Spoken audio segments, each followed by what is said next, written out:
le problème qui se pose ici, c'est que nous commençons d'abord par baisser la tension que Honorable est venu avec. Et je comprends que lui ne comprend pas son AP, Léon Tyler. Et comme il ne le comprend pas, il passe par les insultes, les invectives et tout cela. Je m'en vais vous expliquer parce que j'ai l'impression qu'Honorable n'a jamais géré une association. Le premier constat que nous devons faire, c'est que Honorable Mott confond les statuts du RDPC à M. Bia. Quand vous lisez les statuts du RDPC, le règlement intérieur, il n'est écrit nulle part M. Paul Barthélémy Bia. Parce que si vous lisez, là, je crois, les articles, je peux me tromper, hein, les articles 17, qui définissent les instances dirigeantes du RDPC. Il n'y a nulle part un trait qui est dit instance dirigeante du RDPC, Paul Barthélémy Bia. Votre colère, les expressions comme égaré, ridicule, tout ce que vous avez vomi contre M. Léon Tyler, c'est parce que vous croyez que Paul Barthélémy Bia égale poste de président du RDPC. Non, ce n'est pas l'éponyme. Ils ne sont pas similaires. Soyons sérieux. Vraiment, soyons sérieux. Honorable Mott, je vous en prie, respectez le temps de parole. Honorable Mott, je vous en prie, respectez le temps de parole. Je souhaiterais qu'on soit sérieux. Tout à fait. Ils n'ont pas du tout pris la parole lorsque vous étiez en train d'élaborer votre... Mais arrivé à ce niveau de transgression là de ma parole, on n'est plus sérieux là. Je vous en prie, prenez des notes et puis vous allez rebondir tout à l'heure. Merci. Allez-y, Maître Augustin. Je dis qu'il faut qu'on soit clair. Paul Barthélémy Bia ne veut pas dire président du RDPC. Jamais, comme disent les Allemands, NIR. Président de RDPC, c'est une institution. Et comme il ne connaît pas, il assimile à Paul Barthélémy Bia. La question qui est posée ici, ce n'est pas la question du président du RDPC. Est-ce que Paul Barthélémy Bia peut encore prétendre, est encore ou est le président du RDPC? Ce n'est pas la même compréhension que vous avez. Ah bon. Et comme vous n'avez pas compris... Vous me prêtez les compréhensions? Maître, je vous et comme vous n'avez pas compris Léon Tyler, je m'en vais donc expliquer. Allez-y, maître. Le président du RDPC est d'office le candidat à l'élection présidentielle dans la République du Cameroun. Article 27. L'enfant va poser la question. Qui est le président du RDPC? L'article 18 va répondre. Est président du RDPC celui qui est élu chaque 5 ans. Du Congrès. Ça peut être M. Samuel Mott, ça peut être M. Atanganji, ça peut être M. Ngongo, ça peut être Motazi, ça peut être. C'est ça. Qui est président du RDPC? Candidat. Qui est candidat du RDPC à la présidentielle? C'est le président. C'est ce que dit l'article 25. Comment on le reconnaît? Pour qu'il soit le président, il faut qu'il soit élu en interne chaque 5 ans. C'est le syllogisme. Alors, faisons du mutatis mutandis, copions et collons. Le poste du président du RDPC est connu, le carreau est vide. Est-ce que Paul Bia est militant du RDPC? Oui. Est-ce qu'il est président du RDPC à l'instant? Appliquons-lui le contenu de l'article 18. Pour lui appliquer le contenu de l'article 18, il faut voir si quel est le congrès qu'il a élu pour qu'on inscrive son nom dans le carreau du président, c'est-à-dire en vertu des dispositions de l'article 27. On constate que en 2011, le conseil devait siéger. Ils ne l'ont pas fait. Je peux me tromper de date. On a reporté à 2016. Ils ne l'ont pas fait. En 2021, c'était le dernier délai. Donc, le carreau président là, M. Paul Barthélémy Bia, il ne remplit plus les conditions pour que son nom soit inscrit dans le carreau président du RDPC. Or, quand vous ne pouvez pas faire cette dissociation, vous avez les arguments comme égaré, ridicule. Un monsieur il a dit quoi là? Qui est venu chercher le poste pour aller se balader. Non. La question est simple, honorable. Et j'en viens pour répondre de façon classique. Est-ce que l'ECAM ou le Conseil constitutionnel vont sanctionner? En 2018, ce problème a été posé au Conseil constitutionnel. Ils ont trouvé pour formule irrecevable. C'est-à-dire c'est passé en sourdine. Mais aujourd'hui, de l'intérieur, et c'est où je vais féliciter certains, je félicite tous les membres du RDPC qui ne sont plus d'accord pour la candidature du président de la République. Parce que, 1, il est fatigué. 2, parce que la loi ne lui permet pas, à l'instant, d'être candidat. Je vous félicite, vous avez raison, vous avez ma voix. Vous avez raison et vous avez ma voix. N'en déplaise à M. Samuel Mo. Il faut qu'il donne les arguments pour dire pourquoi il sera candidat. C'est plutôt l'inverse que nous devons soutenir ici. Pourquoi lui, il doit être candidat au poste de président du RDPC? Pourquoi on doit lui donner les attributs, le contenu de l'article 18, pour que son nom soit inscrit en vertu de l'article 27, comme président du RDPC, candidat aux élections de 2025? Voilà plutôt la problématique qu'il faut se poser. Le troisième thème que nous avons posé ici, en fait, il démontre qu'il est fatigué. Ça s'appelle l'immobilisme caractérisé dans la fonction. Et pour cet immobilisme-là, en fait, j'ai regardé les 2 précédents défilés du 20 mai au Cameroun, 2024, 2023. J'ai regardé les premières heures, c'est-à-dire 1 heure en 2023, 1 heure en 2024 et 1 heure en 2025. Comme on dit au quartier, en 2025, c'était le jour et la nuit par rapport à 2023 et 2024. Tout le monde à la tribune était joyeux en 2023. En 2024, un peu joyeux. Mais en 2025, ils étaient devenus des croyants fervents. Il y avait ceux qui croyaient au Dieu de la terre, tête baissée, et ceux qui croyaient au Dieu du ciel, tête au ciel. Et ceux qui ne savaient pas où se retrouver, ils dormaient. Ils étaient en pleine méditation. La tribune, pendant la première heure là, était fatiguée. Tellement fatiguée que le caméraman lui-même ne parvenait pas à nous présenter ce qu'on voyait. Ça, c'est les faits. Le président est fatigué. Vous le surchargez. Et ça entraîne l'immobilisme. Maintenant, est-ce qu'il peut encore être candidat? Monsieur Léon Teller a saisi le tribunal. La procédure est en cours et nous allons attendre ce que les juges vont dire. Merci. Edmond Kambia, vous suivez de près cette actualité et on se demande bien pourquoi de plus en plus le cas de Maurice Kamto fait objet de débats, que ce soit dans les réseaux sociaux ou dans les médias entre profanes et spécialistes de droit, mais celui de l'inéligibilité de Paul Biya passe inaperçu. Bon, peut-être c'est une façon pour les cadres du RDPC de distraire l'attention des Camerounais, parce que à l'intérieur même du RDPC, il y a péril en la demeure. La preuve, c'est que Léon Teller Onana, conseiller municipal du RDPC, a mis sur la place publique un problème qui suscite l'attention de tous sur la légalité et la légitimité du président Paul Biya à la tête du RDPC. L'affaire est en justice.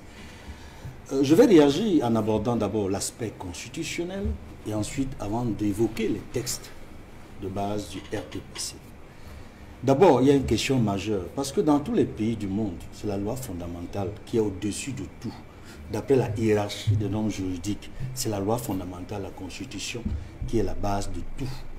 C'est cette loi fondamentale sur laquelle se greffent d'autres lois pour pouvoir expliciter davantage, de manière spécifique, différents aspects que la Constitution a énoncés de manière globale.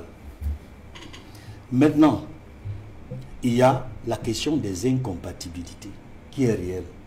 Ça a été évoqué sur ce plateau et que je confirme en citant la disposition constitutionnelle concernée. Article 7, alinéa 4.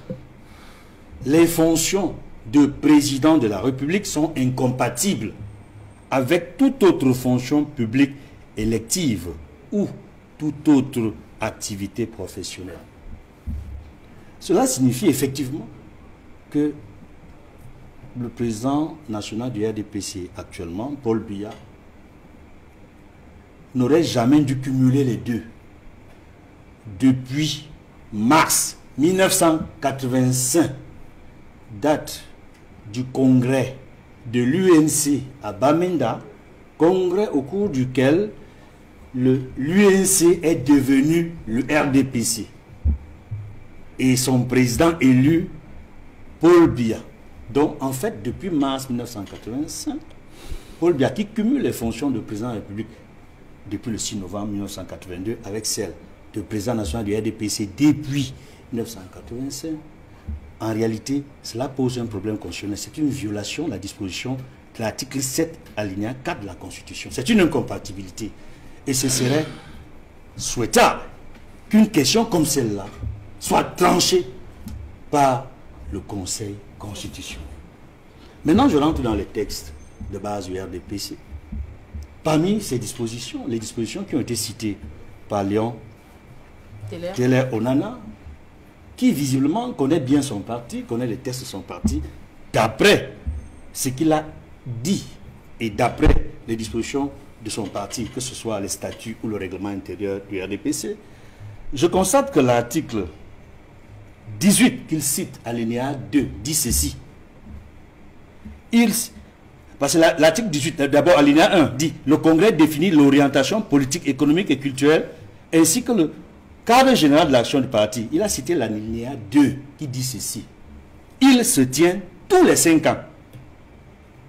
Toutefois, en cas de nécessité, cette période peut être abrégée ou prorogée par le bureau politique. » Je m'arrête là pour faire un petit commentaire. Toutefois, il se tient tous les 5 ans. Le dernier congrès du RDPC était tenu en 2011. À l'issue de ce dernier congrès, on se serait attendu à ce que 5 ans plus tard, il y ait un autre congrès qui ne s'est pas tenu. Mais je dois rappeler, pour rester dans les faits, parce que même le seul militant du RDPC reconnaît qu'un bureau politique s'est tenu. Un bureau politique s'est tenu, effectivement, et a prorogé le mandat du président national du RDPC. Conformément, ça je dois le dire, conformément à l'article 18 alinéa 2, parce que le mandat peut être abrégé ou prorogé par le bureau politique. Le bureau politique l'a fait. Effectivement, on était en 2016, novembre 2016. Et dans l'esprit et la lettre des statuts du RDPC, la prorogation ou le fait qu'il soit ou que le mandat soit abrégé, c'est en respectant le mandat reconnu par les textes 5 ans. Cela signifie que si le mandat du président national du RDPC a été prorogé de 5 ans, c'est-à-dire 2016-2021, c'est-à-dire que ce mandat est terminé depuis novembre 2021. Le président national du RDPC a cessé d'être président du dit parti depuis novembre 2021. Et c'est ça qui sous-tend véritablement le débat que met sur la place publique et même désormais devant les tribunaux ce militant du RDPC. Je dois dire, il faut également que je cite, parce que ça a été évoqué ici, l'article 27 des statuts du RDPC. L'article 27, alinéa 3. Non, alinéa 3. C'est alinéa 3. Article 27, alinéa 3.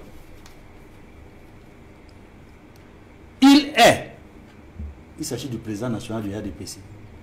Il est le candidat du parti aux élections présidentielles. Sauf que pour être le candidat du parti aux élections présidentielles, il faut qu'il ait la qualité requise de président national. De président national, qui a été élu au Congrès. Il n'y a que le Congrès pour consolider sur le plan légal et même sur le plan de la légitimité ses fonctions de président national du RDPC. Or, le Congrès ne s'est plus tenu depuis 2011. Et le bureau politique ne peut plus se tenir pour proroger encore son mandat. Parce que si on admet même l'hypothèse évoquée par l'honorable Samuel Motte que toutes les instances du parti ont été prorogées, mais sauf qu'il a dit pratiquement ont été prorogées sans fixer le délai. J'estime que ça ne cadre pas avec l'esprit et la lettre de ce texte.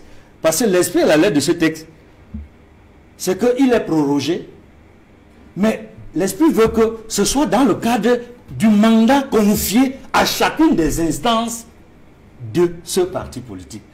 Le texte n'a pas dit qu'il peut être prolongé de manière indéfinie.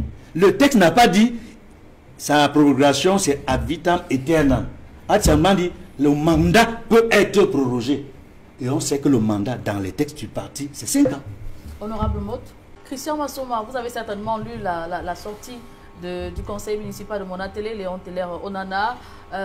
Il y a une de ces déclarations qui m'intéresse et je voudrais savoir ce que cela vous suggère. Il est temps que le président Paul Biya renonce à briguer un 8e mandat. Que vous suggère cette déclaration? Mais ça saute les yeux. À moins qu'on ne soit effectivement dans les habits de l'honorable Motte et des derniers turiféraires du régime qui ne comprennent pas que nous sommes dans une fin de règne. Et que, quoi qu'il arrive, le président de la République ne pourra pas être éternel. C'est très embarrassant de voir la malice avec laquelle quelqu'un qui prétend être démocrate est en train de tordre le cou aux principes de base de la démocratie. Dans tous les pays du monde, honorable Motte, et pour votre gouvernement, le constituant camerounais s'est beaucoup inspiré du constituant français.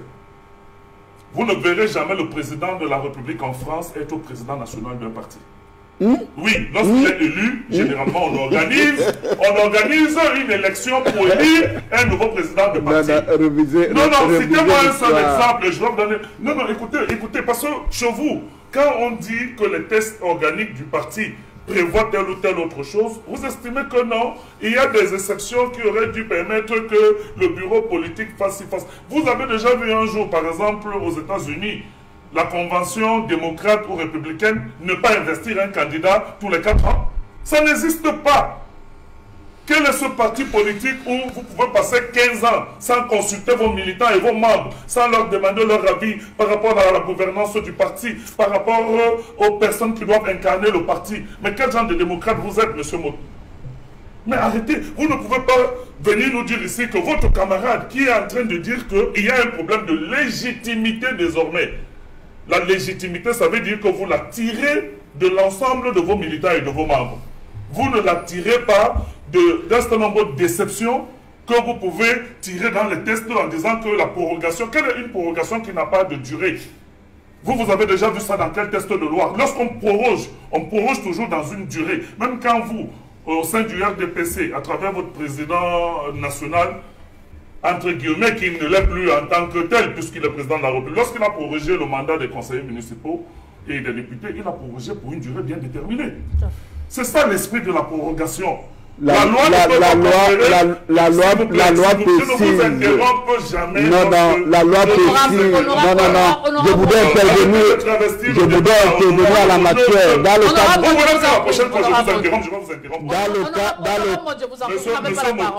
cas de la prorogation. Monsieur Motta, dans l'esprit de toute prorogation, elle est délimitée dans le temps.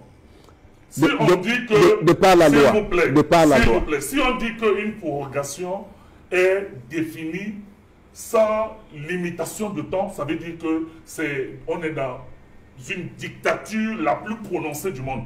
C'est-à-dire où on peut dire qu'on vous donne des pouvoirs divins et qu'on n'encadre pas ça de manière en sorte qu'il y ait un peu une autorité de contrôle. Donc, je suis en train de dire, Madame Bissaï, parce que M. Mott essaye de nous distraire et de perturber le débat. Lorsqu'il intervient, on respecte son plan d'intervention. Léon Taylor Nana pose des questions de droit. Au-delà des questions de droit, il pose des questions de légitimité. Chez nous, au MRC, nous consultons nos membres et nos militants tous les 5 ans, c'est automatique. Nous l'avons fait en 2013, nous l'avons fait en 2018, nous l'avons fait en 2023. Parce que c'est ça une association et une institution qui se veut démocratique. On ne peut pas admettre que 15 ans pratiquement après, un parti n'a jamais tenu de congrès et il y en a qui sont en train de vouloir défendre cela. Il faut que la justice puisse donner raison à M. Léon Taylor Nana parce que les questions qu'il soulève sont les questions fondamentales pour l'avenir même de notre pays. En termes de respect des règles, lorsque le RDPC, qui a une majorité obèse à l'Assemblée nationale, adopte des lois, et que ces lois sont promulguées par le président de la République, c'est pour que ça soit respecté. Mais vous allez voir dans ce pays que ceux qui violent le plus les lois de la République, c'est ceux-mêmes-là qui ont voté ces lois à l'Assemblée nationale.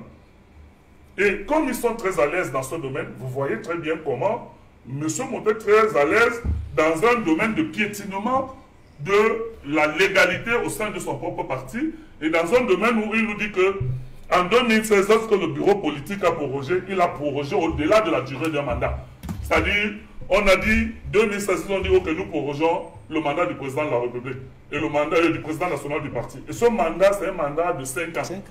Donc la prorogation ne peut être admise que pour 5 nouvelles années, si jamais c'est une prorogation absolue. Elle ne peut pas être admise dans une durée de temps qui va faire 50, 60 ans. Allons même un peu plus loin. Je veux lui poser une question importante et je sais qu'il n'aura pas de réponse. Il parle lui-même de l'exception, qui dit qu'en cas de circonstances exceptionnelles, je pense que c'est ça, où ils ont utilisé... En cas de nécessité. En cas de nécessité. Quelle est la nécessité qui peut permettre qu'on ne consulte pas ses membres pendant 15 ans? Qu'est-ce qui peut justifier une telle nécessité au sein d'une organisation? Donc le RDPC est dans une forme de navigation à vue. Et tout ce que vous voyez, mon ami et frère Motveni défendre ici, lui-même, je ne suis pas sûr qu'il est convaincu par tout ce qu'il est en train de dire. Mais il le dit parce qu'il pense que lorsqu'on est dans le RDPC, et c'est ce qu'il disait tout à l'heure en disant que oui, Léon Taylor Nana aurait dû venir voir avec les camarades et ils auraient pu faire des petits arrangements d'appareils et faire des petites compromissions. Non, il faut qu'à un moment donné, vous compreniez que la démocratie, y compris au sein de votre parti, est un exercice vivant, est un exercice dynamique, est un exercice intellectuel. Et qu'il faut que nous puissions apprendre, quelles que soient nos appartenances, à respecter les règles qui gouvernent nos différentes organisations et institutions. Donc, je voudrais chuter par là pour dire, Madame Bissaï, que ce qui est en train d'arriver aujourd'hui au RDPC, vous les voyez lorsqu'ils nous attaquent dans le mandat impératif. Et d'ailleurs, vous voyez très bien que lorsqu'ils parlent du MRC, puisque ce n'est que le seul sujet de débat qu'ils ont une obsession du président national du MRC, le professeur Maurice Kamto. Vous avez posé la question tout à l'heure à Edmond en disant que voilà le débat autour de la candidature, de la légalité et de la légitimité du président de la République qu'on ne voit nulle part. Mais tous ces turiféraires du RDPC, ils sont obnubilés par le nom de Kamto. Le président Kamto matin, le président Kamto midi, le président Kamto le soir. Réglez vos problèmes au sein du RDPC. Essayez de vous conformer à vos propres tests, à vos propres règlements, avant de venir chercher la paille dans les yeux du MRC. Alors, Maître Augustin Bifac, au sorti de l'audience du 8 mai dernier, dans l'affaire contre le RDPC, le conseiller municipal Léon Taylor Nana a dénoncé la caporalisation du système judiciaire. Le procès vaut-il la peine? Est-ce que ce procès vaut-il la peine d'être poursuivi? Julien Bert, l'anglophone dit que no condition is permanent. Et je voudrais que l'honorable Sami Mott se l'applique. La fraude d'hier ne va pas se reproduire aujourd'hui, encore moins demain. Il faudra qu'elle évolue dans la technique. Si c'est la même méthode, même l'érosion du temps va faire que les techniques de fraude d'hier vont perdre de leur substance. J'ai été heureux tout à l'heure de savoir que l'honorable Mott a évolué. Il n'est plus péremptoire. Il a compris le poids de nos arguments. Et techniquement et de façon très subtile, il a invité le conseiller Léon Teller à ramener l'affaire dans la maison. C'est sage. Et pour vous toujours, moi je suis un membre de la justice. Méfiez-vous des magistrats. Ils ne sont pour personne. Pendant que vous croirez qu'ils sont à vous. Parce que vous auriez insulté son frère, il va dire le droit. Et lequel droit vous ne connaissez pas, même pas vos statuts. Honorable Samuel Mott, je vous ai entendu utiliser des expressions, j'ai l'impression que vous avez côtoyé le président du SDF. Chez eux, la notion de founding fathers ne se balade pas. C'est ce qu'on appelle père fondateur. Dans toutes les associations au monde, il y a des membres fondateurs, parmi. C'est le SDF qui l'a inventé. Honorable Mott, je vous en prie. Ouais, bah écoutez, Allez-y, vous pouvez les laisser Lorsque dire vous tout et lisez les rien à la statuts fois. du RDPC, il n'y a aucun article. J'étais dans la généralité, maître. Il fallait le dire. J'étais Il dans la fallait que les gens généralité. comprennent. Puisque vous m'avez dit, je n'ai jamais dirigé une association, je parle d'association de manière générale. Alors, vous vous m'avez voyez dit que- que je n'ai pas dirigé une association. Vous voyez que vous et moi, nous ne comprenons pas. On devait Moi, se j'ai la loi comprendre. avec moi. Oui. Vous êtes dans les histoires. Moi, je ne fais pas des histoires quand je viens sur le plateau. Moi, je viens ici sur la base de la loi. Alors, laquelle loi? Je vais vous demander de réviser une leçon. Oui. Les conventions légalement formées. Tiennent lieu de Réciter. loi à ceux qui les ont faites. Alors, les Oui, statuts. oui, les statuts également. C'est une convention. Est-ce que Je vous suis, me je laissez suis en avancer? conformité par rapport à ça, oui. Les statuts du RDPC. Lorsque vous adhérez et que vous prenez la carte, Oui. ces statuts-là constituent la loi. Oui, exactement c'est ce que j'ai dit. Méfiez-vous donc de croire que vous serez devant une juridiction et que vous allez faire à l'emporte-pièce et donner l'impression que les statuts du RDPC ne constituent pas la loi. Mais écoutez, c'est tout le contraire de ce que j'ai dit tout à l'heure. Je vous ai suivi inventer ou bien réécrire l'article 18 des statuts. Oui. Vous avez posé une question péremptoire. C'est écrit où que le renouvellement, la prorogation doit se faire dans un délai de 5 ans. Oui. D'abord, vous n'avez jamais lu l'article 18 de vos statuts. Oh là. Si vous auriez lu, vous aurez compris ceci. Alinéa 2, et je lis pour vous. Article 18, le Congrès définit l'orientation politique, économique, sociale et culturelle, ainsi que le cadre général de l'action du parti. Alinéa 2, il se tient tous les 5 ans, point. Oui. Toutefois, virgule, en cas de nécessité, Oui. virgule, Oui. cette période, c'est-à-dire cette période, Oui. donner le contenu. Non, je n'ai pas donné de Donne- contenu. mais vous- Cette période d'organisation du Congrès. Cette période Donc, peut cette être période prorogée, d'organisation s'il du vous Congrès. plaît. Oui. Cette période peut être prorogée, abrégée ou prorogée par le bureau politique. Très bien. C'est-à-dire cette période de 5 ans. Oui. Vous comprenez? Oui. On ne peut ni abroger ad vitam aeternam, abréger ad vitam aeternam, ou bien proroger ad vitam aeternam. Ça doit être prorogé, dit la loi, dans cette période. Non. En français, Comment ça ça- peut être dans cette période? Bon, je La vous période du renvoie mandat. encore Non, à l'école de chez vous. non, c'est pas Je ce vous que ça ai dit, veut dire. méfiez-vous Non, des non. textes que vous lisez comme l'article 121 du Code électoral dans le RDPC. Mais Vous ajoutez les alinéas 3. Vous êtes détonnant Faites là. très attention. Vous êtes détonnant. Le juge va vous dire, monsieur Mott, Oui. j'ai bien considéré tous vos pouvoirs, tout ce que vous êtes. Mais la loi dit que la prorogation, c'est dans les 5 ans. Et comme vous n'avez pas pu justifier les 5 ans, Non. c'est pas la gesticulation. Non, pas du Et tout. comme vous n'avez pas pu justifier les 5 ans, Mais pas lui, du juge, tout. il n'est lié que par la loi. Et vous serez gros gens devant. Faites très attention. Non. J'ai dit bien, faites très attention. Prenez ce que Léon Teller fait là au sérieux. Farid. Il n'est pas seul dans son jeu. Et vous le savez. Autour de vous, je ne suis pas sûr que quand vous venez ici, ce que vous nous dites, c'est ce que vous avez dans votre fort intérieur. Vous seul, vous savez. Vous seul, vous savez ce que vous savez. Donc, faites très attention. Ce qui se joue là, c'est la République. Je terminerai, Julien Bert. J'ai entendu Honorable Mott dire que je manipule de façon abjecte. je lui laisse ses qualificatifs. Je ne sais pas si c'est lui qui est abject ou c'est lui qui manipule. Il dit qu'une organisation privée n'est pas une organisation publique. Non. De droit public et de droit privé. Ce n'est pas comme ça. Ah bon? C'est comment, maître? C'est une structure privée Oui. qui rend service à qui? Non. Ah, ok, bon. Non. Je m'arrête là. Non. Merci. Faites-moi Kambia pour sortir de cette thématique. Oui, Rapidement. je vais sortir par là, par le lieu où s'est arrêté Maître Ngefak, parce que c'est un sujet intéressant. On ne peut pas passer ça par perte et profit. La compréhension de l'article 7 de la Constitution, qui dit, je répète, alinéa 4, les fonctions de président de la République sont incompatibles avec toute autre fonction publique élective ou toute autre activité professionnelle. Mais maintenant, sur le plateau, le communicant du RDPC estime que être élu président national du RDPC, ce n'est pas une fonction publique élective. Je vous comprends bien. Elle n'est pas publique. Bon, Je je vais vous expliquer que c'est une fonction publique élective.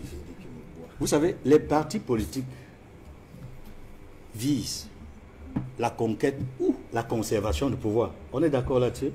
Et quand on parle de pouvoir, il s'agit du pouvoir politique.